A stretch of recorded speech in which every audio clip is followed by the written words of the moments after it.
Welcome to the show. My guests tonight, Beth and Jared of the Royal Foundry. Thanks for coming. Yeah, thanks for having us. For people hearing about you for the first time, how do you describe the Royal Foundry? Well, this is ever evolving because we've changed genres. Yeah. Like every album, we tweak a little bit, and so I feel like we are a very alienating band to our fans, and it's kind Which is exactly what you want for musicians. we are. I mean, just alternative rock is like the umbrella, but like we're always tweaking it. Yeah. Right now, if someone hears a song of yours, what gives it away that it's yours? What makes it feel like you? Is there anything like that in your music right now? Yeah, I would say that there's like there's always like a connecting thread through all of our songs that kind of make us uniquely us in a way. And I think the biggest one would probably be your vocals. You have very, I think, unique vocals that kind of tie all the songs together. But there is like we do all of our own writing and producing mostly of our own music, and so there's always that aspect of Royal Foundry type vibe. I mean, we're trying to figure that out ourselves. Like, but like, does people it need talk to about be figured out? Marketing or sound, and I feel like I'm always like, I don't know. We go in a room and make a song, and that's us. But I don't know what the equation is. It's And I'm kind of like anti-equation though. I feel like music has been put in a box too much, and there's there's genres and labels that you have to like fit yourself inside. And I disagree. I feel like what's being an artist if you're contained in a way, And I think like obviously it can be for some listeners very like, oh, I kind of liked this, one sound more than what they're doing now or whatever. But then there's new listeners that like the new stuff. And, it's weird when they go back into our archive and they're like, oh, that's interesting that they started there. But I think that's like a part of the journey. It's, I think, being able to try stuff out and to grow as artists, to me, is something that I appreciate. What about your live performances? When people come to see you, what do you want them to walk away with? What do you want them to walk away feeling? Well, we love playing live. Like that's it's super fun for us. So having a fun time on stage, we hope that people see that and also have fun experiencing it with us, because it's totally different. You can do your songs in a different way because, the way that you do it live will always be different than how you record it in a studio. And that to me, like, yeah, we have so much fun on stage. And I think expressing that too is really an important part of who we are as a band. Would you agree? I think our music comes across like 30% heavier live just because we get too excited. Way too and excited. Like all the vocals are delivered with like that much more energy, and we really want the whole show to be like, because it's to not leave you breathless. Well, and it's not like just like auditory, it's also visual too. So you have lights and you've got colors, you've got, other aspects like smoke or whatever, what other things you want to add on to our show if we're able to. And yeah, I think it's a whole, like it's more than just listening to it. So I find that that's why playing live is like so much more fun, because it feels so much more tangible. What does a regular week look like for you right now? What are you in the process of doing? I know you're working on a record. Are you also playing a lot of live shows right now? No. Nothing? No, nothing. So just a lot working. of studio time? Yeah, a lot of studio time. Yeah, it's quite boring. Like if you were to like watch it on video, it'd be the most boring thing ever. Mm-hmm. But it's a lot of just clicking and scrolling through sounds and, I know how it is. Yeah. I feel like you are putting out some stuff on social media that is making it look interesting. Yeah? Yeah. Really? Yeah. Really? Social media is like the bane of our existence. We're too old to have social media growing up, but we're too No, No. it doesn't ring out, but we're too young. We're too young to. We're too old. Yeah, anyway. I can't. I have a really hard time. So it's very encouraging to hear that. I've liked it. Maybe I'm just old also. Yeah. Maybe you're our demographic then. Yeah, we do a lot of just like, this is what we're mostly Jared does it. I like being more behind the scenes for social media type stuff, but we do like to share the process and because we're very fortunate to do most of the production and play all the instruments and all that kind of stuff. Like we are a one-stop shop for and have been our entire band, and Jared has been it before. Like you were 12 years old when you started producing bands and stuff like that. So it's like very much ingrained in his upbringing and stuff like that. That was actually my next question.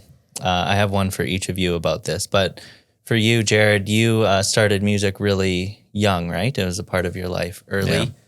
Yeah. Can you tell me what that looked like for you growing up and how that shows up in your work now? Yeah. Like my dad was a touring musician, so I got lots of experience really early on. Like I think the first record I was on was when I was 5, and that was his kids' albums. Did a bunch of children's albums, and so it was fun. It was like we always had a studio, like a small project studio growing up, and that was an amazing experience just to tinker around and make some of the worst songs I've ever made, and every now and then we'll listen back to them, and it's like whatever, it's a good laugh. But I mean, it's all part of the digging around process.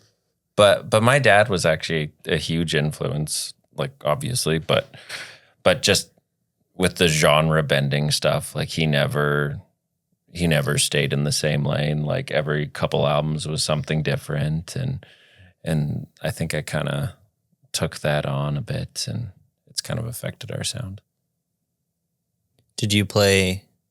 What instrument did you play first? Piano. Had to do piano lessons, hated it, and then learned to love it, and now I'm doing it again a little bit.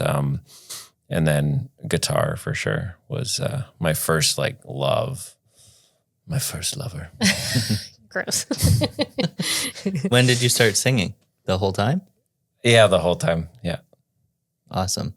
That's why you're so good at it now, I guess. Oh. Yeah. Is he? And then what about for you? You had a different path, right? I read something about it was through church at first, and maybe you came back to music later. Yeah, I mean, music was kind of similar. Like my dad was a big influence in the type of music that I listened to, like a lot of Yes and the Beatles, Chicago. Like he just loved that era of music, and he would only get to play it in the car. And so every time that we would ever listen to it, it would be on like road trips and stuff. And then my mom was like completely opposite. She was very much like, she loved the operas and the the big Broadway type stuff, which I hate today. But being very heavily involved in the church, I found my way into singing just with like worship and stuff like that growing up. Even though it was very like minimal, I wasn't like hugely, and it was a pretty small church, so the options were quite limited. But other than that, music was never a focus in my life. I was more on like the photography, videography portion, which I ended up going to school for until I met Jared. And then when we got married, like we wrote 10 songs and created an album, and that's basically how we started in making music for the Royal Foundry and stuff like that. That was my question. How did those two worlds collide? What happened? And were you just kind of making a song because you both liked music and you didn't want it to be a career together, or what happened there? Yeah, it's hard to even remember back because it was so long ago. Well, you had Junkyard Poets, which was a high school band, and that's how we met. I thought I helped write lyrics or something like that for one of your albums. For one of the songs. And then And then we got engaged, and then we just started writing because we had a studio when we got married, and I don't think we never had like a discussion of like, hey, should we, explore this? It was kind of like maybe just me hanging out in the studio with you, and then I am a very opinionated person, and I probably just inserted myself into your life. But I think that's how it began. Yeah, there was no intention. It wasn't like, it was like once there was 10 songs, we were like, oh, that's an album. Wait a second. It sounds really silly, but it really did happen like that. Yeah, and then we had one song on that album, right? Yeah. That through RDO, or am I mistaken? A streaming service called RDO. Yeah. I don't think it exists anymore. But that one of our songs got picked up by a few notable people, and then that's how we kind of our whole career. It took off then, and our first album was like it was a folk album, like super. It was the trend at the time. Like I think Mumford and Sons was like huge. So we're stomp clapping and hey hoing, just like all over that album. And yeah, so that's basically how we started. And then we were like, oh, I guess it's working. We'll continue. Yeah. Something hit. With your those different backgrounds, when you're working on music, where do each of you kind of gravitate towards in the process? Well, it started out with just me being lyrics. You were like all music, which was definitely his forte. So a lot of... I've always, hated the process of writing lyrics. We've both gotten better in each other's worlds, but it's, I think all growing up, I would listen to music. I did not care a single word that they said. But now that I'm getting older, I'm like, oh, they're the most important part, and they totally make or break a song. Yeah. But now it's, kind of a more tug of war. It's become more difficult to write together, actually. Now we battle. Because we're in each other's worlds. Yeah, we've got some, which is great because it's, we've always said that's kind of the nice thing about being a married couple is you know that you're together, like you love each other, but it's such a safe space to be able to share your opinion and to find common ground, because you have to, like, that's what marriage is. It's give and take, and 13 years of that has led us to have some epic battles, but at the end of the day, we're still like cool with each other. I was going to ask you a question like that, but I didn't want to cause a dispute. So I'm glad you just handled that for me. Yeah. We could do a dispute. I'm sure good by the end views. Of it. Yeah. Yeah. So when let's say one of you has an idea and you're bouncing it back and forth, how do you know it's going to stick? How does it work with the two of you? I don't think we really do know until it's fleshed out. There, on this latest album, there's been so many ideas where I'll feel like, oh my goodness, this is it. Like, this is the lead single. It's the best song. And until it gets to that finish line, like even with vocal delivery, like the lyrics, the music, the arrangement could all be perfect. But if the vocal delivery doesn't land, then it's like, no, we'll try it again later. But And we like bank a lot of songs. Like, it's we're not precious with our music. And I think that's like the first, like once you start to understand like that stuff, like there's a right time and a right place for everything.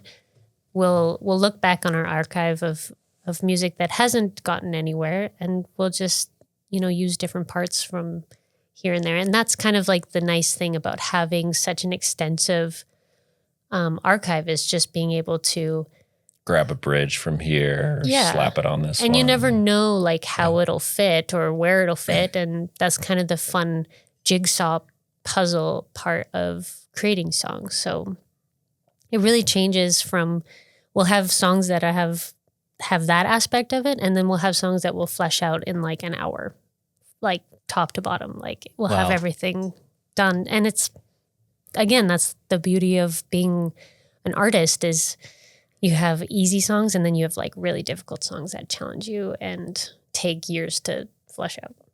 You ever think about doing a deluxe version of an album and put like Beth's version of a song? We definitely, I mean, because with digital whatever recording, like you can save different versions. So every song actually does have like a Beth version. It'll be like a bridge that we argued about or something, and or a Jared version, and yeah, we could do that. Yeah, that's a good idea. Use it. Yeah. And then just have people vote. Yeah, just like who's the best? Which one's better, guys? That's a good social media idea. Yeah. I want to talk a little bit about the YYC Music Awards. I saw you there, and you cleaned up in the Hall of Fame now, right? Yeah. And I thought you were a little uncomfortable on stage, which I loved though. It felt really authentic. A lot of people are up there putting on a show, and it felt like you're there, for the music. What's going on for you in a moment like that? Like extreme pain mentally. We're quite introverted people, both of us. Like one-on-one is like totally fine. Put us in a room of like a lot of people, and it's ironic that that's our job, but there's a stage fright aspect of it. And when you're playing live, you have like 60 minutes to get over it, right? And performing is different.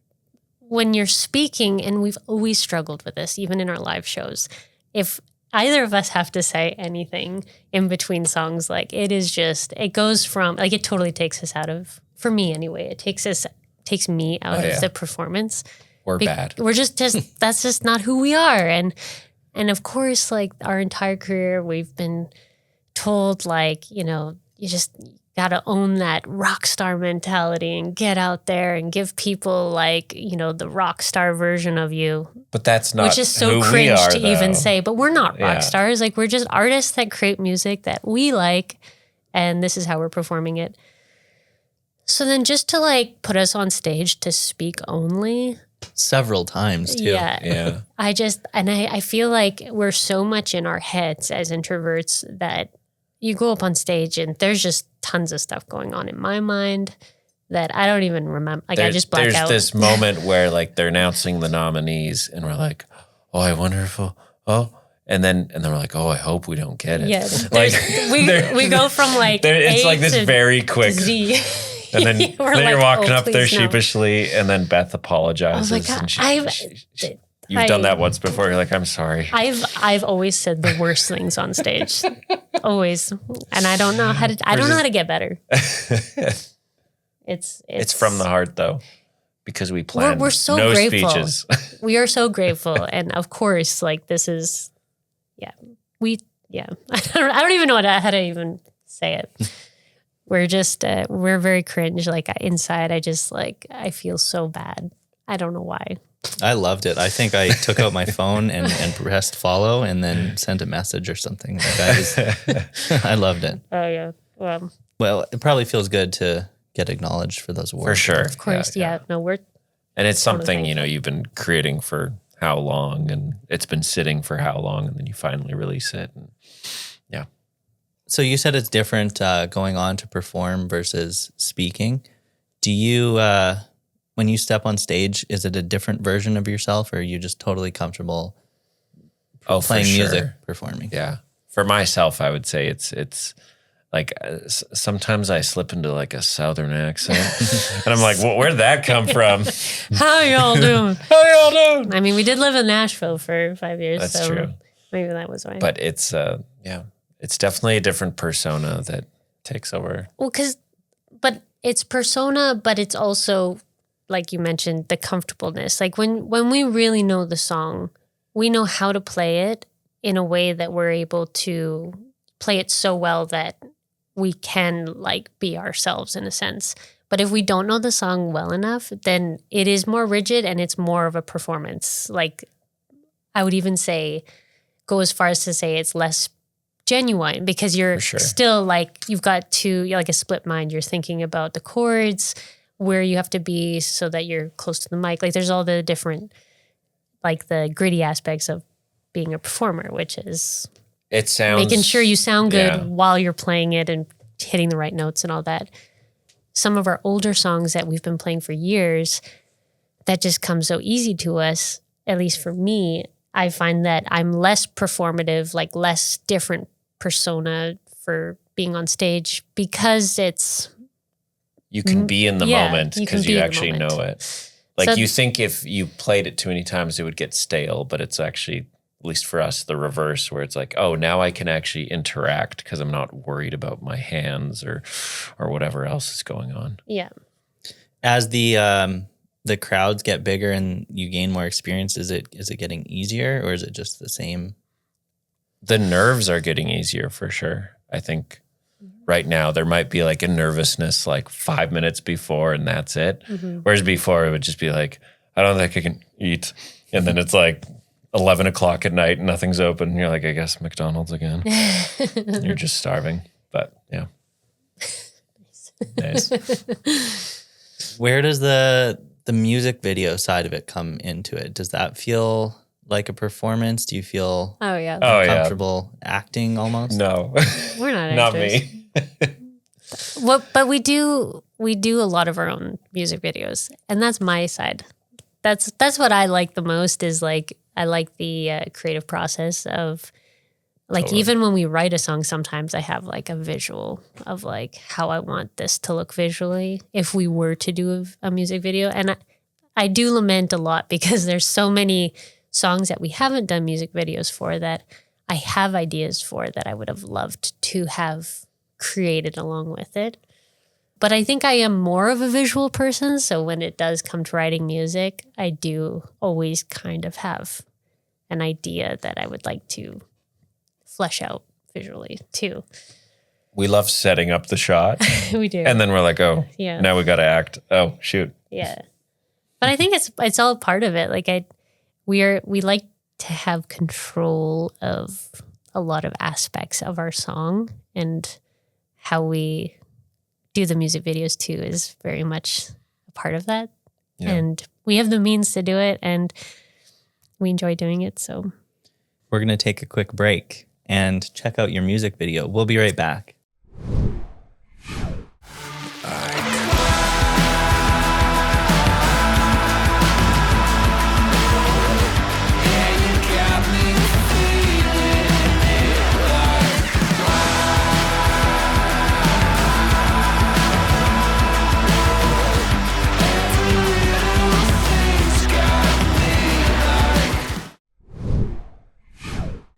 Hey everyone, if you're new to the show, please subscribe on YouTube. Lots of listeners on Spotify, Apple, iHeartRadio. Keep subscribing there. Share it with someone. If you think it's a cool concept, share it with your friends. We want to keep it going. So yeah, thanks so much. Stay tuned for more Deets. And we're back. We're back from break. Speaking of these mugs, I want you to have them. What? Do you like mugs? Nice. Of course. We love mugs. We use them on a daily basis. I offered them to someone once, and he said, it's just going to end up at Value Village. So at least he's honest. I don't want it. But if you want it, yeah, it's yours. We'll use them. We drink things. Yep. We'll re-gift it. Good. Don't re-gift it. I'm just joking. If you regift it, sign it so I know where it came from when it shows up at Value Village. And speaking of gifts, we have a gift for you. It is also our merch. Yeah. If this gets regifted, sign it so we know where it goes. Wow, custom tote bag even. Mm-hmm. Thank you. Oh, it's dirty. It's dirty outside. Okay. Hey, let's see. This is a many things. Yes. Well, it's almost kind of sad to say that we have many albums. Yeah, that's a good color. I can't put it on right now, but that's a good color. Thank you. Yeah. Awesome. Thank you so much. We thought it would look For the great. listeners, it's a yellow toque or beanie, depending on where you're listening from. Mm-hmm. And then what? Is this all of your albums? All of our LPs. That's awesome. It's I'm gonna show them one at a time while you speak. I can't believe that it's 4 and we've got 5 coming. Pretty crazy.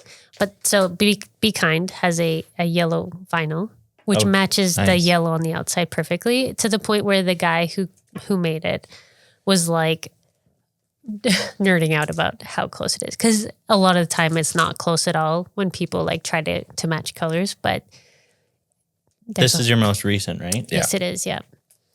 And then this one is our babe. This is like bent here. That's okay. Giving you dirty totes. Dirty totes and broken used vinyl. records. This is our little high, little low record. Classic song. Hear it a lot on X92.9. Yeah, totally. It's and one of our favorites. It's not actually our favorite to play live, that song, but it's okay. It's a good song to end off in. This has a really nice opalescent vinyl that is. I can't get to it quickly enough, but cool art too. Thanks. I regret it at this point, but I like it. So this is my favorite record. Actually, the new one that we are coming out is my favorite record, but this one currently this is your favorite. Yeah, this one will always be my favorite because we wrote this one in Nashville. That picture we took one night as we were driving home from some friend's house, and it was like storming. And I'm a huge storm fan. I love thunderstorms. I love lightning. And so there was like 4 or 5 in the area coming through East Nashville, and it was like 2 a.m. We were driving home. We came across this building at a stop sign, and I was just like staring at it because it was just so bright. And I loved like the reflection of the lights because it was raining. And so we actually like zipped home, changed, even though you can't see us, came back, grabbed our like neon sign that we had. And we just like did like a photo shoot on our own with this building, which I love it so much. Like, I don't know why it speaks to me, but like the vibe of it and everything. And I knew exactly how I wanted the artwork to be from just looking at that building. I love how passionate you are about all the aspects. You know, some people will just hire someone and just do whatever. I put the music out. Can you make this? Yeah. Well, I mean, and a lot of it for me, it comes with the nature of being so immersed in writing the album. Like visuals, colors, ideas, like they all kind of come to you as you're creating the album. And I think it's important to reflect that as an artist too. And this is our very first record. This is the most odd record. It is so pop forward. And we worked with a producer in LA for this record for like 50%, songs, of their songs on there. And so poppy, which I feel like you can kind of get from the artwork, but like every picture in this mashup has something to do with the songs. So we just kind of collected little tidbits as we were creating it, and then we just created this like collage type. That's really artwork. cool. When was this one? 2017, I believe. 2015. 2015, 2016, 2019. I think it says on the back. It was our first record after our like folk debacle. Thank you so much. That's a lot. Wow. Yes. Whether or not you have a record player, it's just kind of fun to see the art in big scale anyway. It's worth, if I didn't, it would be worth buying one now because I have a lot of records now. Nice. People are going to come over and it's just only going to be the Royal Foundry. Just like, what would you like to listen to? You have the Royal Foundry, the Royal Foundry, the Royal Foundry, the Royal Foundry. Okay, thanks. Thank you. Thank you. I should give you more. Do you want 2 mugs? just one for each hand. Can you take me through the process of building a song? What you start with, if it starts with an emotion, a sound, or a story, or it's different every time? Pick a song. Starts with a voice memo mostly. Yeah. Usually starts with me humming something. And then Beth's talking to me and I'm like, quiet. And then I run into the other room. Back, Record it down. Otto's just screaming in your face. Yeah. And then like 6 months later, probably I'll look through all of those. And then half of them, more than like 99% of them, I'm like, what the heck was I thinking? This is so stupid. And then 1% of them are like, ooh, that's nice. Let's do that. And that's how it all begins. And then we'll flesh it out chord structure, melody, all that. You'll come in with like the guitar and, and kind of give like a very basic overview of like how the song would go. But I feel like that waiting period and then I go yes or no. Yeah, that waiting period is really important because so many times I'll be so excited about something and then, you listen to it the next day and you're like, what the heck was I thinking? This is garbage.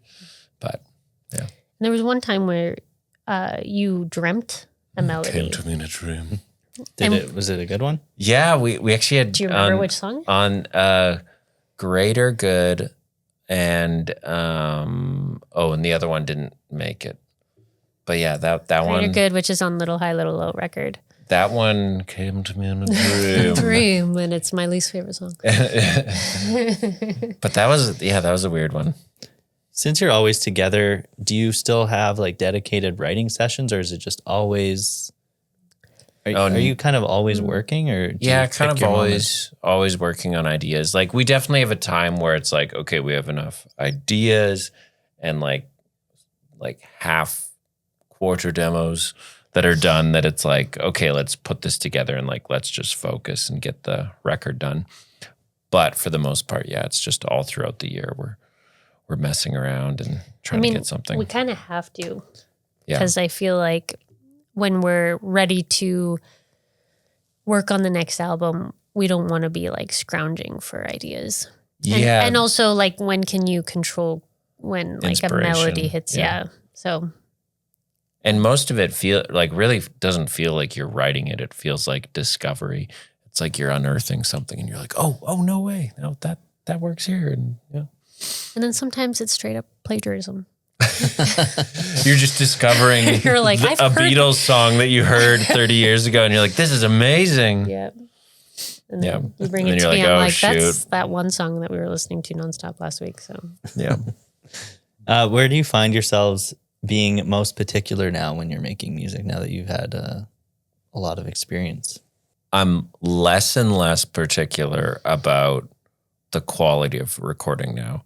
Like I want it to just sound authentic and like sound like it's recorded in a room. You know what I mean? Like not so isolated, but we're and definitely most particular about lyrics. Like, and I think that's like direct rebellion against AI and like just what's happening right now with a lot of like AI bands on Spotify and our distaste for that kind of stuff. Like we want, I do think like, especially like with pop music, everything is so polished and like the vocals are just like perfect. And I think as humans, we relate more to raw, like unperfect qualities, and they're both different art forms. Like, and there's something to polish too. And obviously it takes like a ton of skill to make something super polished and refined. And that's like a different genre. But like, I don't know. I feel like I want to hear the human in the room working on it. Like I want, if like you makes want sense. bedhead, but you don't want like real bedhead. Yeah. Like you want, there's a line. There's like a little work here, but yeah. It's definitely making a strong comeback, and I think it's just going to be more and more. Yeah. Right. So what do you think separates a song for you that makes it through your process versus getting cut? Is there something when you hear it? Yes, but I don't know if I could define it. Like there definitely is a moment where it's like, yep, this is a Royal Foundry song. And there's definitely moments where it's like, this is a great song. It's not us at all. Mm-hmm. And it's also like album dependent too. Like sometimes we'll have like however many songs that we've written and we'll be like, oh, well, these ones really fit well together. So it's kind of like the vibe, but also just like the collection of it. How far into a song do you know, or do you cut it? Almost to the very end. Yeah. Like there's a refining process, but like it'll be like drums, bass, guitars, everything. We don't send it to a mixer and get it mastered, but we just have like the demo prior to that. What's the hardest part for you in creating a song? Which stage is the hardest? Is it different for the two of you? I think recently I would say like top line and lyrics. Yeah. Which are usually like Well, the last thing. the longer we've been doing this, the more like we want to challenge ourselves. And there's been a lot of times where, you know, I'll come up with a melody for the backing tracks, and it's so easy to just go into your old ways and be like, and it's like, that's exactly how you would do a melody, if that makes sense. And you want to approach it differently. So we've been challenging each other a lot on that. Just like, how do we not think like how we think and try to really make it feel fresh? Because it's very easy to just go on autopilot and just be like, yeah, that works. That's what I would do. And you have like an affinity to add so much to the song. Yeah, and I get I'm carried always away. the one I'm like, you have too much going on here. I had like, a million take it things away. and now we peel them all back. Yeah, and which is a great place to start. Like it's easy to get rid of than try to figure out like, oh, something's missing. Like we have to add. So you're really good at it, but it's a strength and a weakness. So what was something that you thought mattered a lot before that you've shed now? Probably the polishing. Like before our records, like trying to make it sound like really like poppy, sparkly. I mean, but that just changed with our songs and kind of taking on more of like a punk-ish raw vibe. For sure. Which I think isn't of necessarily permanent, but sorry. No, I was done. You go. Like I think if anything, when working with a mixer or mastering engineer now, we're actually asking them to make it sound less professional. Just it's like, kind of a weird it ask. sounds too It's good. like the drums sound too perfect. They sound too refined. It's like once again, like back to that, I want to feel like it's in the same room, right? Like I'm there with them. Is there anything that you've changed that has made a difference for kind of like not the success, but the reception from your fans? A lot, I would say. I think the genre kind of changing, bending, has made it difficult. I think we have people from, our first record days that are our fans, and we are so far from that comparatively. I just don't think we're super intentional with this, like as far as like a brand and marketing, which is, sometimes to our demise because, that's the way the world is you got to sell yourself. But like, hate brands. I know it's like, hate brands, but they're so stupid. But that's half the fun is just ignoring it and just doing what we want to do. You can't escape it. Maybe that is your brand. Yeah. We're just so anti-brand that it's our brand. Yeah. Yeah. No, it is very frustrating though, because I think it really just ties you down. And I don't want to be, I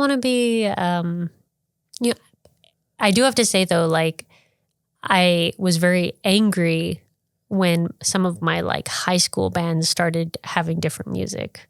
But it took me maturity to realize that I just had to like, I don't need to like every single song from like this loyalty to bands. I think stems probably from how I was brought up, but like you really love like an album from one band and then they do something different. You're like, oh, that's such a bad album, like such a terrible album. And it's like, that's okay.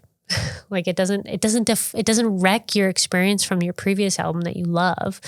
And it shouldn't do that. Like you shouldn't hate this band now because they're making, it's like the whole Mumford and Sons hate that kind of happened when they came up with like their, folk stuff and then they went electric and people were so mad that it's like Mumford the and whole Sons, thing's ruined, it's which like, is how just ridiculous. Dare they not make another album with like Stomp Clap and it's like you still listen to their first album and that's fine. But people treat that like with everything. It's like The Matrix is now ruined because they did 3 more. And it's like you can still watch the first one and enjoy and pretend it. The other ones don't exist. Like, yeah. But that last Matrix, like, what the heck? It's funny because no matter what direction bands change in, everyone's like, sell out. Yeah. Like sell out to For sure. what? Yeah. To my soul. Yeah, pretty much. So I it's taken maturity for me to be like, oh, it doesn't matter. It really doesn't matter anymore. I am really sad that Hayley Williams left Paramore or stopped doing Paramore music. Yeah. That hurts. Oh, really? It's the only time I've ever felt that. Oh, really? Yeah. Is it like for Is it sure? official? She's Official? like done I Paramore? think she did an interview. okay. Did you like her solo record? Not as much. Yeah. Sell out. She's probably not listening. So you're saying you're getting rid of the polish, but what have you learned over time that actually is really important to keep?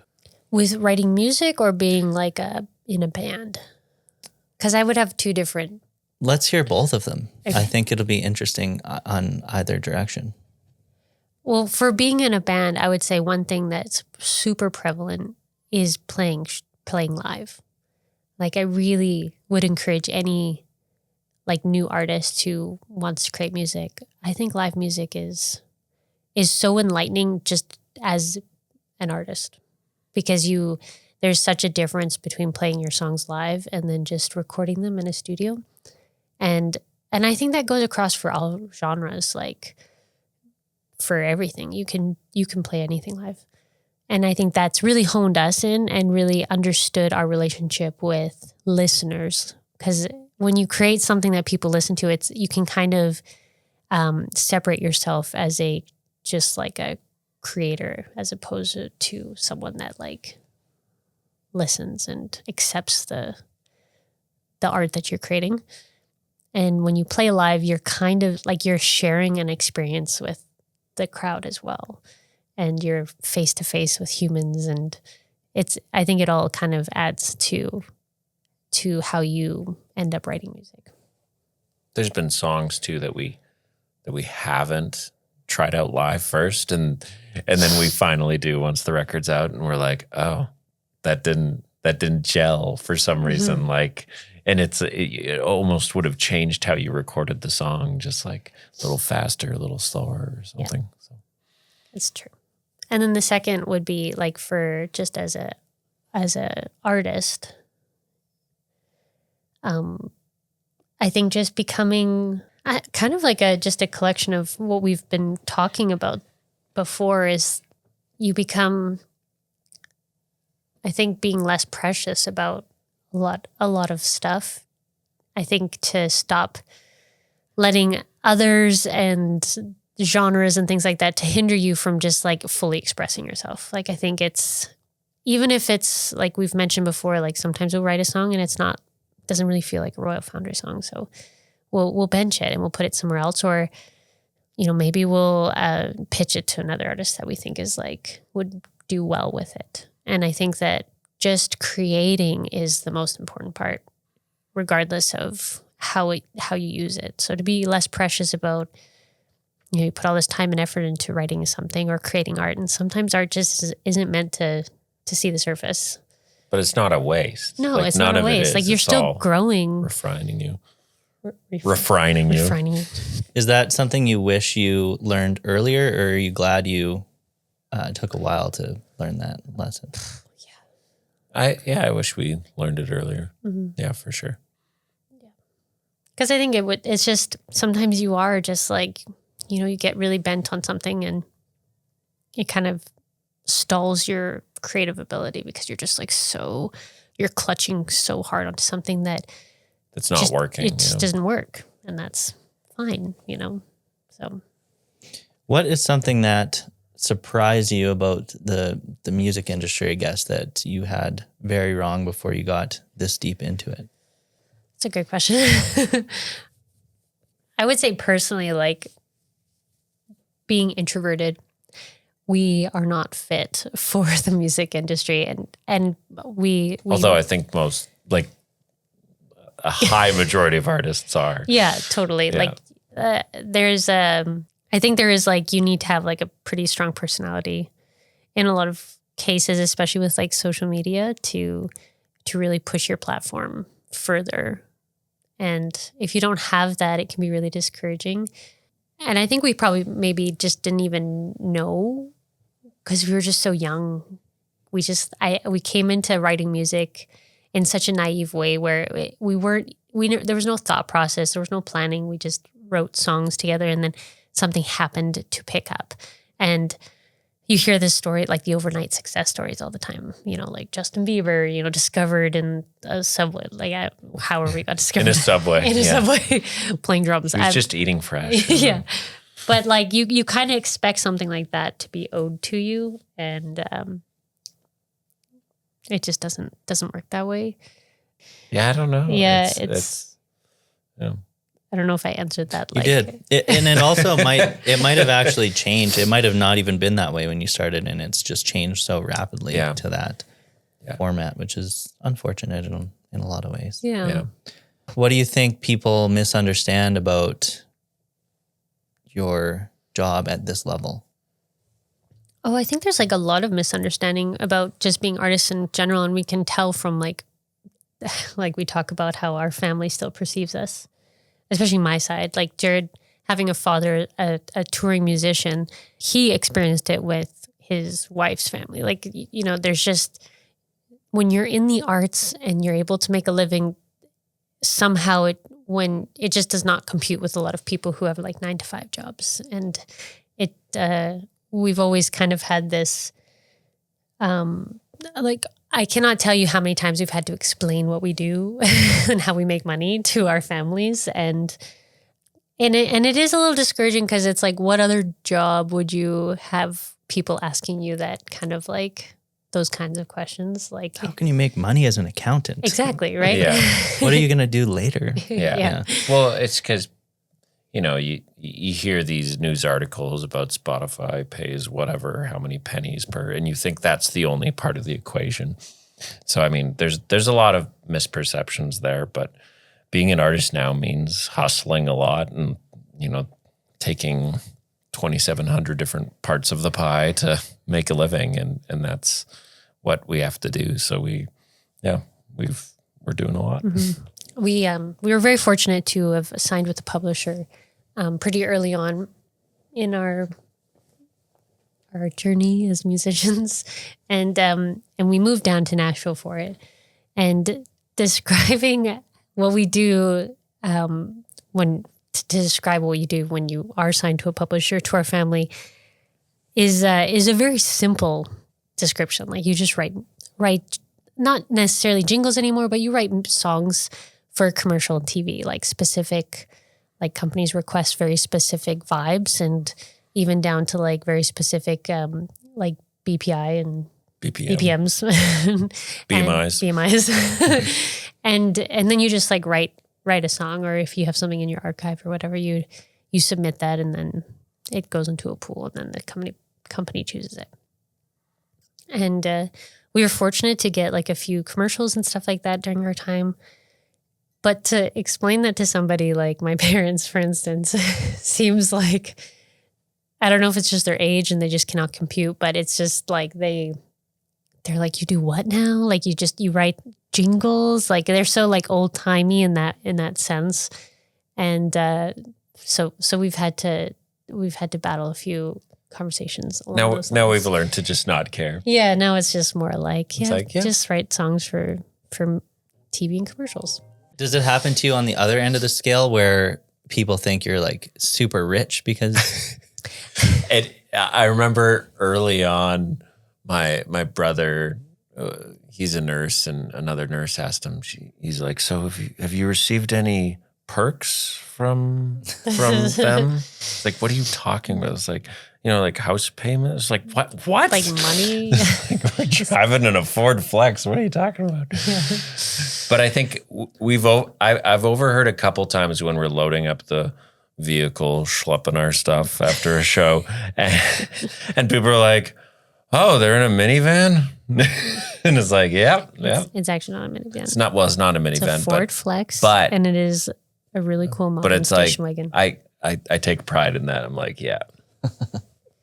Yep. Yeah, we got it down to this tiny vehicle. Although, like, I like the mystery of it. Like, I guess that's kind of the pros and cons of trying to explain your art job to people is that there is a lot of mystery kind of surrounding, like, oh, you make money with your music? Like, how does that work? And I kind of like that there's just like, ooh. Yeah. Ford Flex is pretty expensive. So Yeah, very, very expensive. We were very successful. So you have new music coming soon this year, right? How does it feel different for you? This next one? We're very excited for this next one. I think it's certainly one of my favorites. We always, like our new one's always going to be our favorite, but this one feels like more of a favorite. Like I think this is the first one where every song we like. It's true. Our last album, there was a few songs that I don't like. What are you most excited for people to get out of this album? Why do you like this one the most? It really feels, I think lyrically. All the songs are just hits. They're just.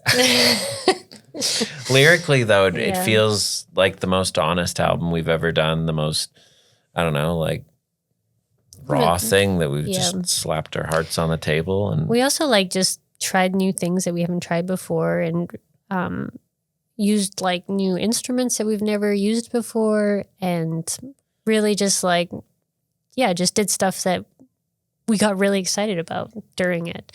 And I think that's really fun. Like, it doesn't always happen that way, but like you use guitars that you used in high school on this next album, which I think is like really cool to bring back, just like shitty guitars that sound really bad, but in a creative and cool way. And I think that was just like the fun and exciting thing about it. Like, you get jacked about it. Felt like creating music in high school again, like very much throwing everything out the window and trying new things and getting out of this like formula that we were talking about before, like really just approaching each song individually. Not like, there's a lot of time saving things we would do before to like have pre-saved, presets and stuff every time loading up a session. But this time it was like, every time we load up a file, it's like, nope, from scratch. And every time would be a little different, and it would just help us approach everything differently. So it feels fun. Yeah. I bet the fans or listeners will connect to it. They probably feel that you're excited and fresh, right? I hope so. Yeah. I can't wait to add it to my record collection. Yeah. Oh, yeah. If you had to give advice to artists coming up that feel really passionate about the art, but not the attention, like we've talked about a little bit, what advice would you give them? I would just say, like, keep creating. Like, I do think creativity is like you have to have an outlet in some way, and you have to keep that outlet like flowing, because I think it's a muscle. Being creative is a muscle that you have to exercise and just keep working at it. And I think a lot of people think like one and done, which is how we certainly, I think, felt. I mean, I've recorded a lot of artists, and I think sometimes they get down when the first thing isn't a success. And I think the most important thing is finding something that's truly, honestly who you are. And if you find that, then you don't have to perform. It's like, then you're just being you. And that's the one thing you have, is being you, because there's a bajillion artists out there now. Everyone can record, which is really cool, but it also makes a sea of noise, right? And to get out there, the worst thing you could do is try to sound exactly like someone else. Mm-hmm. Yeah, like chasing trends and stuff like that, I think it's just a waste of time, really. And when you're so focused on chasing trends, then you're already behind, and by the time you release something, it's just going to be old news, right? So I feel like you have to, just keep creating until, and also like success does not mean that you have like found your niche or that's the end all be all. Like being an artist is about being consistent and constantly exercising your ability to create. Like, that's the whole point of being creative. And I think that if you're so hyper focused on the outcome, on how things, like if you're not winning awards, or if you're not getting any like notoriety because of your art, that you're a failure, then you're missing the whole point of being an artist. And even though like sometimes you have to work a second job in order to maintain that, you just have to ask yourself, like, is this what you want? Like, or do you want to be an artist? And eventually over time, I do think that you'll speak to someone, like you'll speak to a group of someone's, you'll be able to like grow that fan base, and it might take a long time, but at least you're being able to release that creative flow within yourself and get better at the same time. I loved it. That was a good answer. I was just taking it in, applying it to my own life in my mind. Nice. We're just going to wrap up the show, but let's say you're back here in a year or two. Where do you want to be? What do you want for the album? What do you want for your music? Yeah, a year from now, we'll have our new record out, hopefully. You will. Hopefully we're on tour. Yeah. I would say it would be fun to get a tour within like, maybe not this year, but next year, maybe next spring, a year from now, maybe we'll be on tour. That would be great. It'll just be like an awesome tour, and we'll be like having so much fun.